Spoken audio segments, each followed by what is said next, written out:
Le Lévitique, chapitre 10. Les fils d'Aaron, Nadab et Abihu, prirent chacun un brasier, y mirent du feu, et posèrent du parfum dessus. Ils apportèrent devant l'Éternel du feu étranger, ce qui ne leur avait point été ordonné. Alors le feu sortit de devant l'Éternel et les consuma. Ils moururent devant l'Éternel. Moïse dit à Aaron: c'est ce que l'Éternel a déclaré lorsqu'il a dit: je serai sanctifié par ceux qui s'approchent de moi, et je serai glorifié en présence de tout le peuple. Aaron garda le silence, et Moïse appela Miskaël et Elsaphan, fils d'Uziel, oncle d'Aaron, et il leur dit: approchez-vous, emportez vos frères loin du sanctuaire, hors du camp. Ils s'approchèrent et ils les emportèrent dans leurs tuniques hors du camp, comme Moïse l'avait dit. Moïse dit à Aaron et à Éléazar et à Ithamar, fils d'Aaron: vous ne découvrirez point vos têtes et vous ne déchirerez point vos vêtements, de peur que vous ne mouriez et que l'Éternel ne s'irrite contre toute l'assemblée. Laissez vos frères, toute la maison d'Israël, pleurer sur l'embrasement que l'Éternel a allumé. Vous ne sortirez point de l'entrée de la tente d'assignation, de peur que vous ne mouriez, car l'huile de l'onction de l'Éternel est sur vous.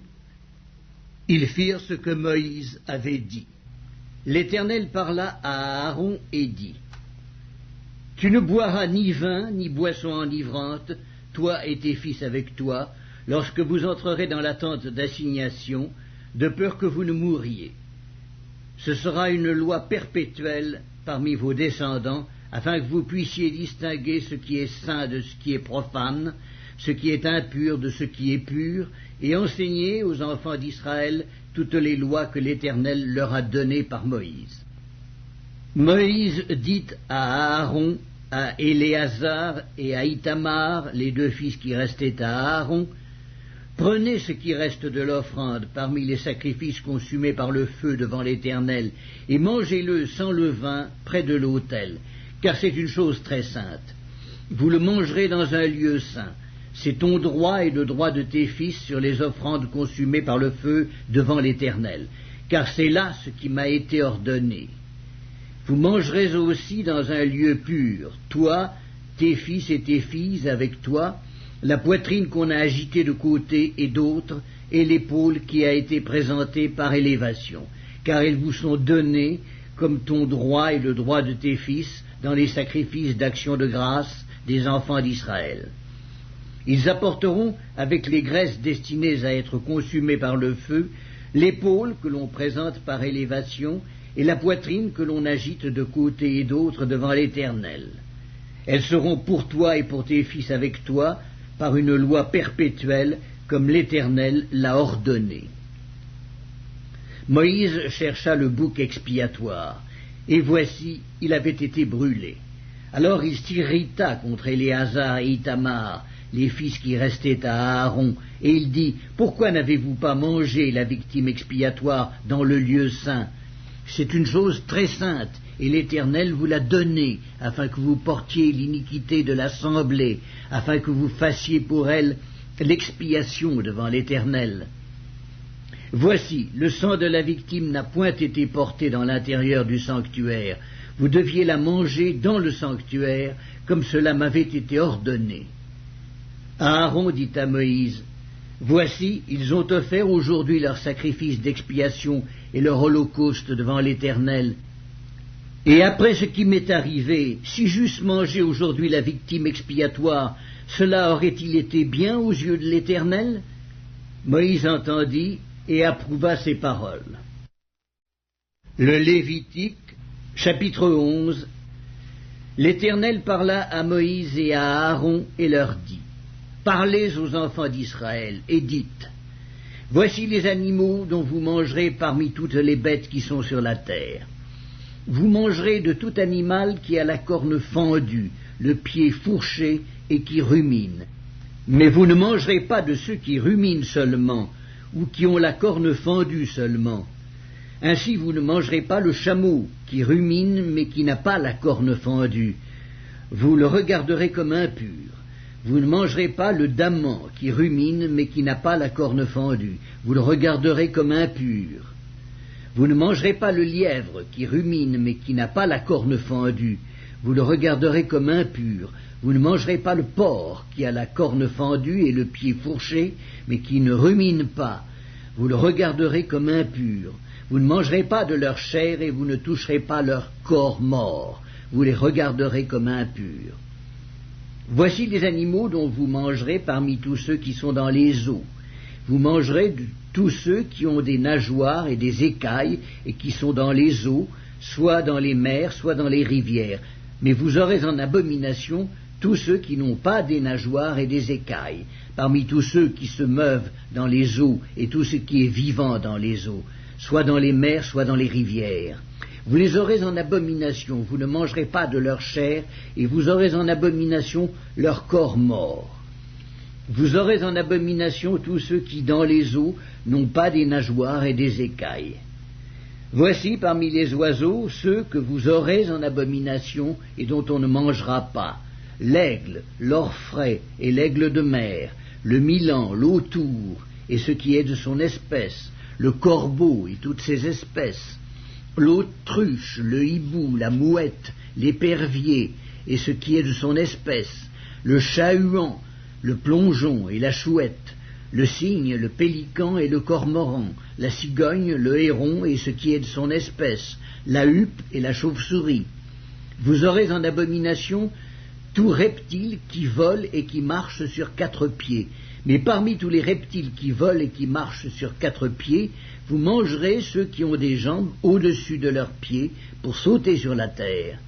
Voici ceux que vous mangerez: la sauterelle, le solame, le argol et le agave, selon leurs espèces. Vous aurez en abomination tous les autres reptiles qui volent et qui ont 4 pieds. Ils vous rendront impurs. Quiconque touchera leur corps mort sera impur jusqu'au soir, et quiconque portera leur corps mort lavera ses vêtements et sera impur jusqu'au soir. Vous regarderez comme impur tout animal qui a la corne fendue, mais qui n'a pas le pied fourché et qui ne rumine pas. Quiconque le touchera sera impur. Vous regarderez comme impurs tous ceux des animaux à 4 pieds qui marchent sur leurs pattes. Quiconque touchera leur corps mort sera impur jusqu'au soir, et quiconque portera leur corps mort lavera ses vêtements et sera impur jusqu'au soir. Vous les regarderez comme impurs. Voici parmi les animaux qui rampent sur la terre ceux que vous regarderez comme impurs: la taupe, la souris et le lézard selon leurs espèces, le hérisson, la grenouille, la tortue, le limaçon et le caméléon. Vous les regarderez comme impurs parmi tous les reptiles. Quiconque les touchera mort sera impur jusqu'au soir. Tout objet sur lequel tombera quelque chose de leur corps mort sera souillé: ustensiles de bois, vêtements, peaux, sacs, tout objet dont on fait usage. Il sera mis dans l'eau et restera souillé jusqu'au soir, après quoi il sera pur. Tout ce qui se trouvera dans un vase de terre où il en tombera quelque chose sera souillé, et vous briserez le vase. Tout aliment qui sert à la nourriture et sur lequel il sera tombé de cette eau sera souillé, et toute boisson dont on fait usage, quel que soit le vase qui la contienne, sera souillé. Tout objet sur lequel tombera quelque chose de leur corps mort sera souillé. Le four et le foyer seront détruits, ils seront souillés, et vous les regarderez comme souillés. Il n'y aura que les sources et les citernes formant des amas d'eau qui resteront purs. Mais celui qui touchera de leur corps mort sera impur. S'il tombe quelque chose de leur corps mort sur une semence qui doit être semée, elle restera pure. Mais si l'on a mis de l'eau sur la semence, et qu'il y tombe quelque chose de leur corps mort, vous la regarderez comme souillée. S'il meurt à des animaux qui vous servent de nourriture, celui qui touchera son corps mort sera impur jusqu'au soir.